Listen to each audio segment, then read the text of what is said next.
3. Magandang umaga, magandang tanghali at magandang gabi po sa inyo lahat. Ako po ang inyong kaibigan, si Roy Sipolto mula po sa Usapan Business Kaibigan, only here at TKN. Ngayon may kasama tayo talaga. Ito, bigatin to. Pero hindi bigatin na, alam mo na. Pero ito. Hindi figuratively. Pero may figure siya. Tsaka marami kong natutunan sa kanya. Nakita kami last Friday. Ay, last Saturday yun. Saturday. Ladies and gentlemen, si Ma'am Karina. Hello! Yes! Mga kaibigan, kamusta po? Yes. Magandang umaga. Sa part ng mundo ko, we always say good morning or magandang umaga sa inyong lahat. How do you say magandang umaga? Good morning. Good morning. Ayun, good morning. Good morning to all of you. Yes. So ayan, good morning, good evening, good afternoon kung nasa man sulok ng mundo tayo dyan. Ngayon mga kaibigan, doon sa mga kababayan natin na may mga extra money dyan o kaya hindi nyo alam kung saan nyo dadali ng pera ninyo, meron akong magandang suggestion. So si Ma'am Kay, wow, parang kilabot.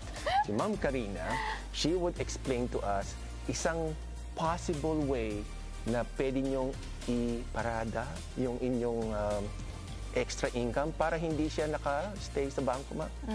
So, ano mamang anyong balita?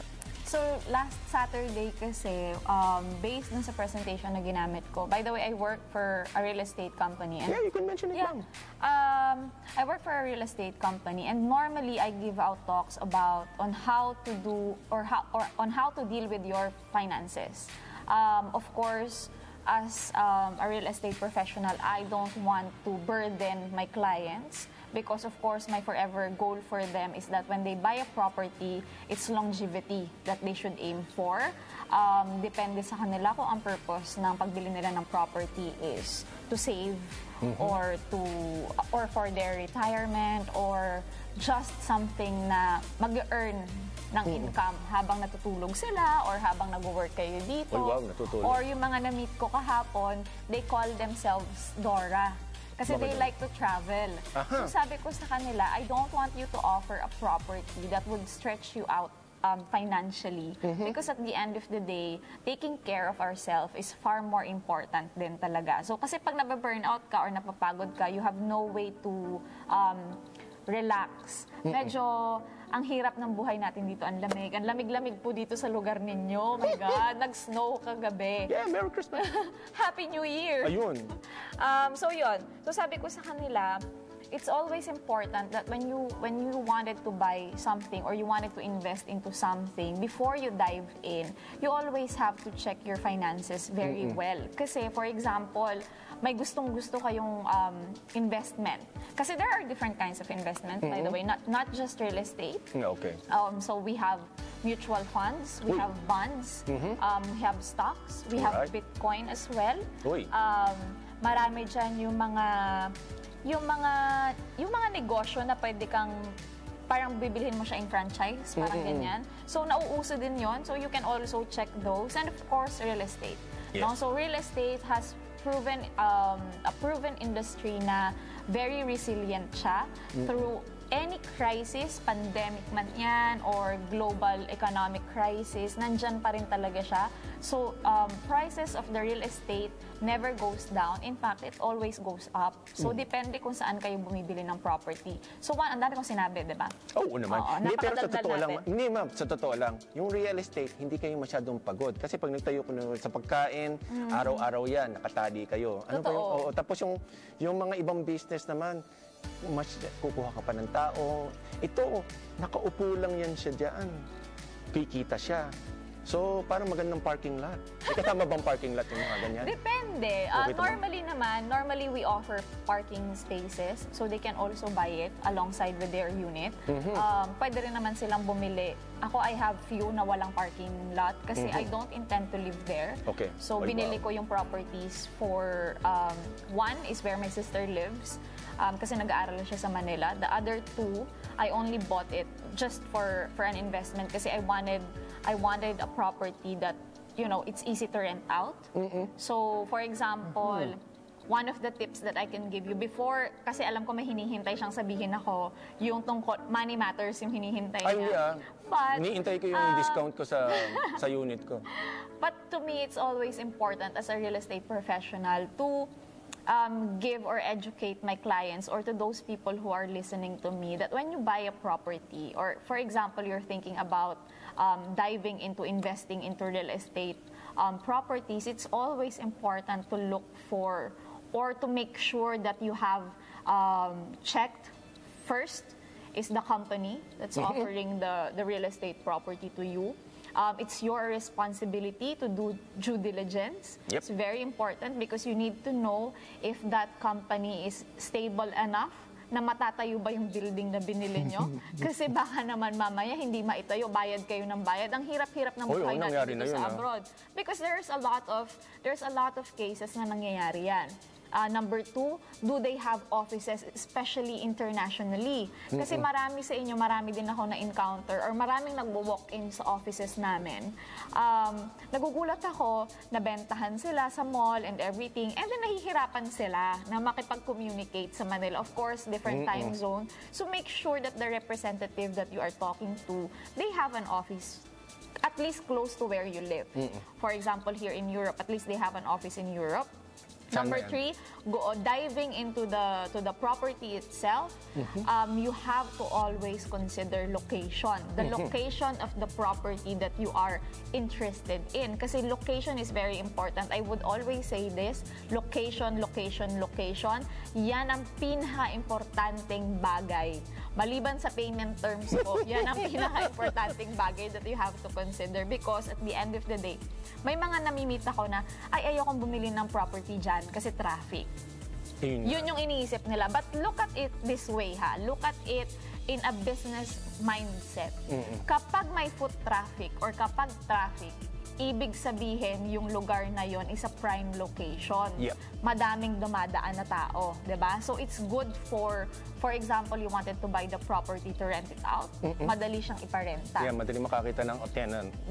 Very Pero sa easy. gupat, hindi kayo makakakita ng tenant basta-basta. Totoo naman. And then of course, pangilang number na ako, nakalimutan ko na. Basta marami siyang numbers. So yung sumunod po, apart from location, you have to consider what is the reason why you're buying the property. Kasi many of us, we consider, madami ako na-meet before na gusto agad nila house and lot. And then I always ask them, bakit house and lot yung gusto mo? Bakit Are ba? you retiring? Kasi some of them I agree. So kinukonsider ko naman yung opinion nila. It's not that pakialamera po ako, pero minsan talaga medyo sinusway ko sila sa ibang direction because I met a lot of clients na they would insist on buying house and lot because it's for their retirement. And they're young. They're like 30s, 40s. So sabi ko, how long would it take for you to retire? Maybe another 20 years? 25 years? Sinong titira sa bahay nyo? Mag-anak. Diba? So, minsan, pag uwi nila, dilapidated na yung property. It's so hard to have it rented out. So, yun. Yung mga ganong instances, sometimes naman, gusto ko po, may kakilala ako dyan, gusto niya lupa. But then again, you know, it's, if expert ka sa, like you, kasi you do raw land. So, kung expert ka doon, even my parents, they're very expert on that. I never tapped into it kasi sila naman yung experts. So, if I'm interested in raw land, sa kanila ko na dinadivert. May kasama pang rebelde yung nabili namin. Mga kaibigan ko dyan sa mga isang isla dyan sa Visayas, may kasama po kami mga rebelde. Pero yun ang tagabantay mo ng property. Ganun tayo. Yun ang kanyang tagabantay ng property. So, okay, the other one is sustainability. You always have to put your money in an area or in a property that is sustainable or self-sustained. Kumbaga, in a place, again, it connects to location. Of course, dapat yung property na bibilhin mo. Parang ganito, parang city center. Very close to city center, madaming foot traffic, may mga office buildings, so it's easy to rent out. It's easy to flip or it's easy to do reselling. So again, ito yung 3 options nyo when you're buying a condominium in the Philippines or properties in the Philippines. Di ba, naisingit ko siya? Oy, makinig kayo. Ito, pagkakataon nyo na Ayan, kumita pati. Interested dyan, ako, I always tell my clients, for example, bibili kayo ng property na pre-selling. So pre-selling, ang ibig pong sabihin niyan, it's either kaka-launch ng property or ginagawa pa siya under construction. So, minsan, may mga questions. Pero sure na yan na Yes. May kasi meron siyang set date kung kailan siya matatapos. Okay. bakit maraming taong bumibili ng properties ng nasa pre-selling stage. Ako po, most of my properties, I bought it during the pre-selling stage. I have 2 condos that I bought na RFO. Na RFO meaning ready for occupancy or pwede mo nang lipatan. So the property that I bought for my sister, actually, the same day, I paid for the reservation and down payment. And then after a week or so, nakapag-move in kami. Kasi yun, I'm renting a property for her, tapos na-realize ko, bayad ako ng bayad sa renta, Wala hindi mawawala. naman napupunta sa akin, diba? So, bili na lang ako ng property, tiisin ko na lang yung monthly amortization. Thankfully, Wow, graduate titiisin, na siya. Thankfully, graduate na siya. At mag-aasawa na siya. Hindi pa siya Bukas. pwede mag-asawa. Bawal siya mag-asawa hanggat wala po akong boyfriend. Ayan, okay. Mamaya pag-uusapan natin ng boyfriend at andito yung mga contact numbers. Ha? Nasa Tinder po siya, tsaka sa Grindr. Di ba pang ano yun? Hindi. Babalik ko tayo Anyways, off topic. Maibalik ko lang. So there are 3 ways why a lot of people or why a lot of investors would dig into buying a pre-selling property because first off, value for your money. Kasi mataas pa yung yield nyo for market appreciation. What is market appreciation? Yun yung pag-increase ng value ng property. So normally, during its pre-selling stage, for example, roughly it would take around 4 to 5 years for the developer na matapos yung isang building na yon or yung property na binibili ninyo. Ibig sabihin, in 4 to 5 years time, nag-grow yung pera ninyo because nag-i-increase yung value ng property over time. In some instances, unfortunately, wala kasi akong presentation dito, but in some instances, for example, yung Eastwood unit ko, if you are not familiar, Eastwood is in Quezon City, Libis. So during its pre-selling stage, it's around 1.5 million to 2 million for a studio unit. Oh, isang kotse lang yun. Yes, for a studio unit. That was way, way, way back. But when I bought my property there, last 2020, it was already around 6.5 million. Pero ang presyo niya na ngayon, that unit, ang presyo niya na ngayon is 7.8 million. Imagine, gawa na yung property ko nun, ha? Kumbaga, nung binili ko siya, nilipatan ko na siya kaagad, Bakit nga? pinaparentahan ko na siya. So, nag-i-increase pa rin siya in value kahit ready for occupancy na. How much more kapag bumili ka ng property na kino-construct pa lang nila? Of course, when they construct, again, I would go back or I would circle back to location. So when you buy a property na nasa center or prime yung location like where we are now, hindi ko po alam kung nasaan kami actually. Nasa city center ng Stockholm. Nasa city center, somewhere in the city center of Stockholm. Nakalimutan ko sabihin ko. Ayun. So, kapag nasa city center ka, of course, magsisilbing amenities ng building mo, yung mga surrounding buildings dyan. Let's say, for example, yung shopping mall na NK. Imagine living just right next to may NK, grocery sa diba? baba, may Asian grocery store. sa baba, may Asian store, malapit Burger sa King, Central may- Station. You have a lot of commercial shops here. You have a pharmacy. Malapit you sa have dagat office rin dito. building. Ah, really? O, tsaka yung Royal Castle, 5 minutes away. So, yun, nagiging factor kasi siya sa pag-increase ng value ng property. Also, when you buy during the pre-selling stage, normally, either may promo sa developer, may launching price sila, or mababa yung monthly amortization. So, going back to the thing that you wanted me to discuss, kasi he called me after the event because I think I may have said something during nung event na yon na na-pick yung interest niya. So, kasi I discussed na what if, for example, kayo dito sa Sweden, what if you would save 2,500 kroners? Actually, may kodigo ako. Sige, pakita Para- mo. Explain mo. Ito siya, ito yung kodigo ko. So I have Ilalagay natin yan sa computation. script. Yes, I will give you a copy. So we researched this one. So for example, you would save up 2,295 kroners. So that's 2,295 kroners a month. Annually, ang na-save mo po is 27,540 Swedish kroner yan. Apparently, dito sa Sweden, kapag may savings account ka or yung magsisave ka sa bangko, ang maximum interest nyo kasi is naglalaro siya between 4 to 4.25. Depende sa bangko. Pinakamataas nyo na is 4.25%. kapag inilagay nyo po yung pera nyo sa bangko. Again, don't get me wrong, baka sabihin nyo, bakit tinuturuan nyo kami na huwag mag-save sa bangko? It's very important that you have savings in the bank also. But do not put all your money there kasi patutulugin nyo siya. For example, in the Philippines, I mentioned earlier yung bonds. Oo. Naglaro ako dyan kasi I wanted to try para naman alam ko kapag ina-explain ko siya. So there was one time na nag-bonds ako. Parang naglagay ako ng 50,000 pesos. So yung pera ko nasa bonds lang siya ng isang bangko. After 5 years, na-interesa naman ako ng 50 pesos per year.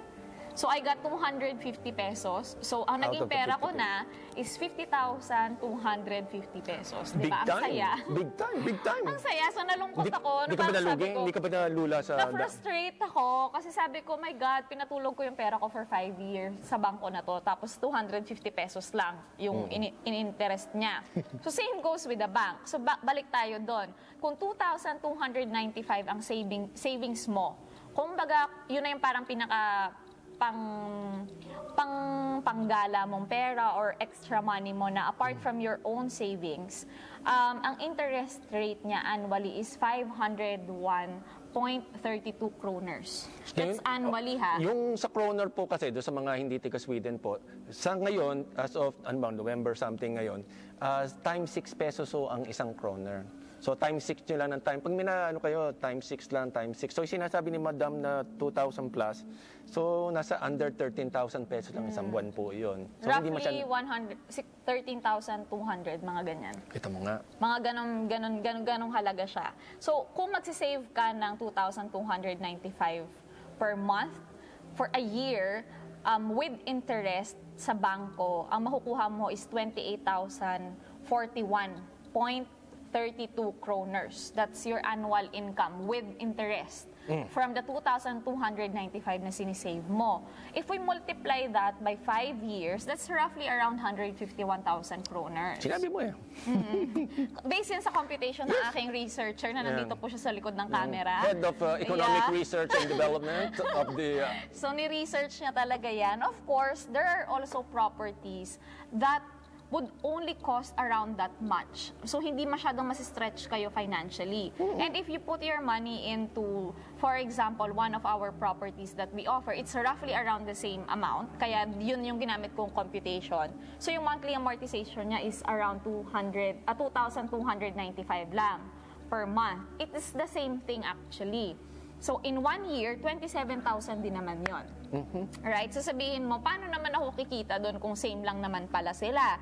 So, in 5 years' time, imagine, conservatively, nag-increase yung value ng property, say 1 million pesos in 5 years. That's very conservative, given that the properties that we make is basically in a center or a city center within the city center. Ganon kami mag-develop ng properties. So we have shopping malls inside, we have parks, churches, we even have properties na papagawa namin ng sariling train line nila to make it more accessible. Diba? So for that property alone, let's say nag-increase siya in value ng 1 million pesos. And 1 million pesos is roughly around 100, yung mathematician ko, it's around 167,000 kroners in a year.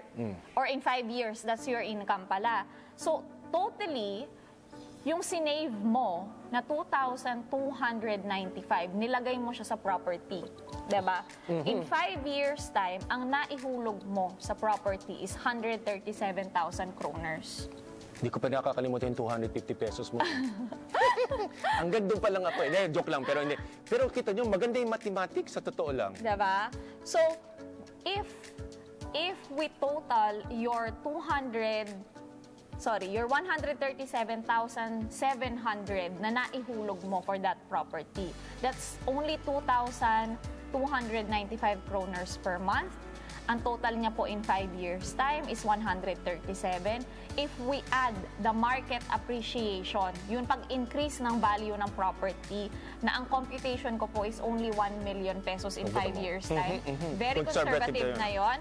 That's roughly around 327,000 kroners in 5 years. Oh. So, ang kinita ng pera mo na hinuhulog-hulog mo is 327,000 compared kapag nilagay mo siya sa bangko. At hindi mo rin lahat yan dapat ilabas ng isang baksakan lang. Yes. Para 5 ka lang years. din nag-aalkansya. Para ka lang din nagsisave sa bank. Kasi if you tell me, for example, kuya, na yung 2,295 mabigat siya kapag inilagay mo siya sa investment. Because then again it's not difficult to invest your money. You know what's difficult? What's difficult is committing to it. Totoo yun. Your commitment, kasi syempre hindi lang sa relasyon, kailangan ng commitment. Oy, wow. Yes, pati po sa ating future, dapat committed tayo. Because I started investing when I was 26. Okay, Because 27 pa lang mo siya. 27 pa lang ako ngayon. Yes. Rounded off na yan, to the nearest 1,000. But then again, my goal was to retire by 50. 28. By 50. 50. By 50. So I have ample time pa kasi I wanted my properties to be paid off by themselves. Kasi for example, you would buy a property in the Philippines. Tapos sasabihin mo, gusto kong bumili ng property dyan, kaya kong hulug-hulugan monthly. Pero anong gagawin ko sa property ko? O yun. That's where property management comes in. In fact, yun yung isa sa mga bagay na na-realize ko because I've been in the real estate industry for 10 years. So, ang dami ko ng mga clients na na-turnover na yung unit nila. Nakakatuwa naman kasi the moment na ma-turnover yung unit nila, mabigay yung susi sa kanila, ang next na tawag nila, ma'am, gusto kong parentahan yung unit ko. Ano pong gagawin ko? Of course, before I would recommend them or I would refer them to my leasing brokers because I know few people and yung mga tao na nagpaparent mismo ng sarili kong unit. But then I decided to just create. Dahil maraming naghahanap. Yes, maraming naghahanap. And then it's not only for my own clients kasi sometimes I would meet people from the event as they already have properties as walang nagmamanage for them. So I decided to create a company that would help them. But this is just for leasing Oo. Pwede ko po kayong i-refer, kunyari, bumili kayo ng property tapos ibibenta nyo in the future.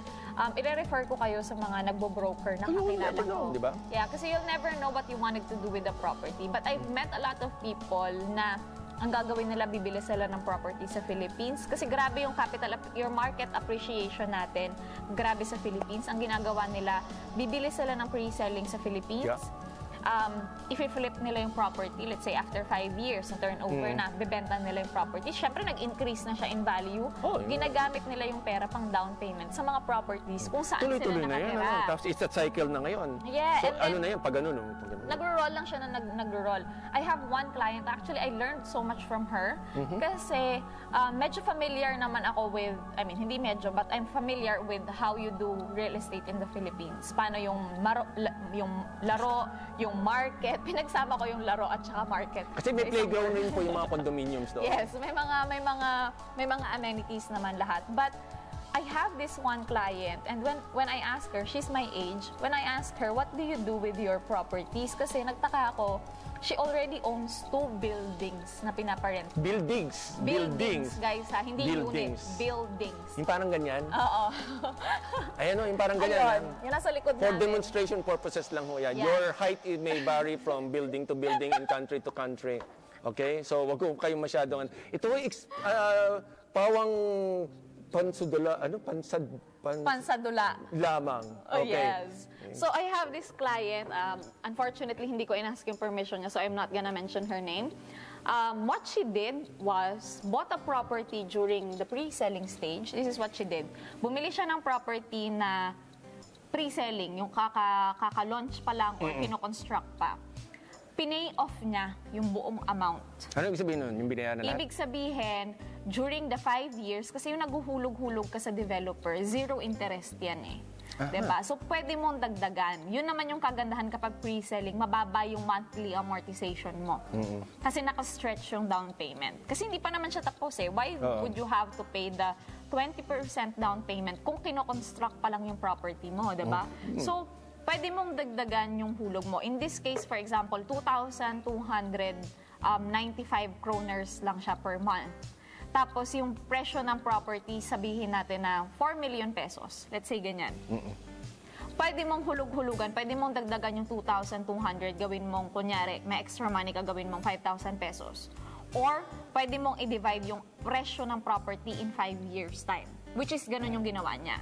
So for example, ang presyo ng property is 4 million divided by 60 months, kasi 5 years, that's around 60,000 pesos. Diba? 60 That's around 60,000 pesos per month. So, Roughly, maglalaro po. Mga 10,000 crowns po yun. Oo, maglalaro Ish, ng mga ganyan. mga ganyan. So kung kaya mo yon, ika-5th year, fully paid ka na sa unit mo. Hindi mo kailangan mag-loan sa bangko. Hindi mo kailangan mag-mortgage. So pag nag-loan ka kunwari sa bangko, may interest yung part na yun, hindi? Yes. Okay. So Yun- malaki na matitipid mo doon. Malaki yung matitipid mo. So ang ganun yung ginawa niya, pinay off niya yung property niya during the Yan, teka, ayusin lang natin. At mga B-rolls natin to. Nasaan na daw yung kausap mo? Andiyan na? nasa may Pong something daw sila. Pong? Pong buffet. Aha, kasi may, doon yung sa gawin natin. Okay, okay. Last na ito. Join us for dinner. Okay, gawin ka muna dito. Kaway ka lang ng konti, ha? Para, lalagay ko kasi dito yung information sa side na ito. So, 1, 2, 3, konting emote dyan. Ayan. Wala naman audio ito pero ayan. Sige, ayan. So, balito.